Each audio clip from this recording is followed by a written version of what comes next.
जय हिंद, सत श्री अकाल, आदाब। मेरा नाम है शादाब। बिहार चुनाव 2025 के करीब आते ही राजनीतिक सरगर्मियां तेज हो गई हैं। हर चुनाव की तरह इस बार भी सवाल उठ रहा है कि प्रमुख मुद्दे क्या होंगे। जाति, धर्म, आरक्षण या फिर विकास। बिहार की राजनीति लंबे समय से जातिगत समीकरणों और गठबंधनों के इर्द गिर्द घूमती रही है, लेकिन बदलते समय के साथ ही जनता की प्राथमिकताएं भी बदल रही हैं। रोजगार, शिक्षा, स्वास्थ्य सुविधाएं और बुनियादी ढांचों का विकास अब लोगों के बीच चर्चा का विषय बन चुका है। इन्हीं सब मुद्दों पर पूर्णिया के सांसद पप्पू यादव से एक चैनल ने खास बातचीत की। क्या इस बार बिहार का चुनाव विकास पर केंद्रित होगा, ये सवाल किया। तो पूर्णिया से सांसद पप्पू यादव का मानना है, उन्होंने जवाब दिया कि देश में कभी भी विकास को मुख्य मुद्दा बनाकर चुनाव नहीं लड़ा गया। उन्होंने कहा कि हमें तो नहीं लगता कि इस देश में कभी विकास में चुनाव होगा, न कभी हुआ है। मनमोहन सिंह जी के समय एक बार विकास की बात आई थी। उसके बाद जो मैं समझता हूं, लंबे समय से मंडल कमंडल पर चुनाव होता है। चुनावों में हमेशा जाति, धर्म, आरक्षण, पुलवामा, डीएनए, हिंदू मुस्लिम जैसे विषयों को प्राथमिकता दी जाती है। उन्होंने कहा कि चुनाव अब मुद्दों की बजाय मार्केटिंग का खेल बन चुका है। जिसके पास ज्यादा पैसा होगा वही बेहतर प्रचार करेगा और चुनाव में बढ़त बनाएगा। बड़ी अच्छी बात कही है, सच्चाई है बात में उनकी। और आगे वो कहते हैं कि चुनाव का तो कोई मतलब ही नहीं रह गया है। जो जितना अच्छा मार्केटिंग करता है, जिनके पास जितने ज्यादा पैसे होते हैं, वो उतने ज्यादा चुनाव में खर्च करते हैं। चुनाव में लगभग लोग उसको टिकट दे रहे हैं। साउथ में 2000, 3000, 4000 करोड़ वाले लोग चुनाव लड़ते हैं।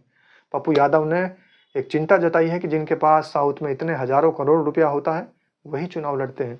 आगे उन्होंने कहा कि नीतीश कुमार अस्वस्थ जरूर हैं, लेकिन वो अभी बिहार की राजनीति में प्रासंगिक हैं। बीजेपी अकेले चुनाव लड़कर देख ले तो पता चल जाएगा कि आखिर नीतीश कुमार की अहमियत क्या है। ये भी सवाल उठाया है पप्पू यादव ने भारतीय जनता पार्टी पर। साथ ही उन्होंने इंडिया गठबंधन के लिए भी कहा है। इंडिया गठबंधन कांग्रेस के बिना चुनाव लड़कर देख ले तो इंडिया गठबंधन को भी पता लग जाएगा। जो आदमी संघर्ष नहीं करता है, बिहार को नहीं जानता है, वो कैसे चुनाव लड़ेगा। अरविंद केजरीवाल बिना संघर्ष करके आए और मार्केटिंग की, लोगों को बड़े बड़े सपने दिखाए और अब गायब हो गए। अरविंद केजरीवाल का उदाहरण दिया है पप्पू यादव ने। कह रहे हैं कि आजकल खैरात और लोगों को लुभाने पर चुनाव लड़ा जा रहा है। अब बिना फ्री के चुनाव नहीं लड़ा जा रहा है। यदि मुद्दों पर और व्यक्ति पर चुनाव होता तो इन फ्री की क्या जरूरत पड़ती, ये भी सवाल उठाया है। जिसको रेवड़ी कल्चर कह रहे हैं, फ्री का कल्चर कह रहे हैं, उस पर भी सवाल उठाया है। साथ ही उन्होंने कहा है कि धर्म के मामले में भी तमाम मामले ऐसे आ रहे हैं कि इसके अंदर भी नंबर 2 के लोग घुस चुके हैं। बाबा बागेश्वर की बात की है उन्होंने और बाबा बागेश्वर पर सवाल उठाया। फिर से उन्होंने कहा कि राजनीतिक भूमिका पर पूछे गए सवाल के जवाब में पप्पू यादव ने एक बार तो जवाब दिया, लेकिन बाबा बागेश्वर को फिर आड़े हाथों ले लिया। उन्होंने कहा कि जिस लड़के की आप बात कर रहे हैं, एक संवाददाता के सवाल का जवाब देते हुए उन्होंने कहा कि उसको हिंदुत्व में सनातन के बारे में क्या ही पता है। सनातन का मतलब है दूसरों के विचारों का सम्मान करना, दूसरों की आज़ादी, दूसरों की खुशियों को ढूंढना, दूसरों को भी मुस्कुराने का अवसर देना। सनातन का मतलब है वसुदेव, सब एक हैं, सबका खून एक है।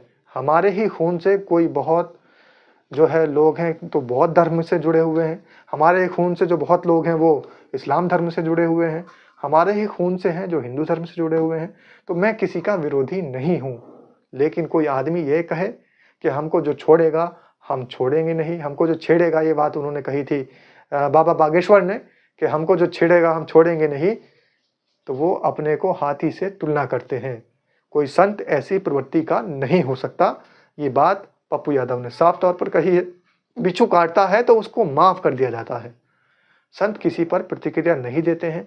ये भी एक बड़ी बात उठाई है उन्होंने। संत हमेशा साधना संगत है, संत बेहतर मानवीय मूल्यों की बात करता है, सबको लेकर चलने की बात करता है। ये हमेशा गाली और नफरत की बात करते रहते हैं। बाबा बागेश्वर को आप देखिए, हमेशा नफरत की राजनीति फैलाने वाले बयान देते रहते हैं। और इनको साउथ में जाकर ऐसी बात करनी चाहिए तो इनको पता लग जाएगा कि आखिर सनातन धर्म क्या है।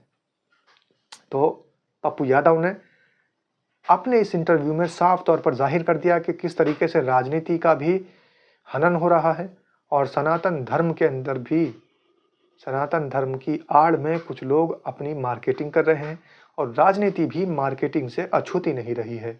साफ तौर पर उनका ये कहना है कि अगर मार्केटिंग ना हो तो सच्ची राजनीति सामने आएगी, मार्केटिंग ना हो तो सच्चा सनातन सामने आएगा।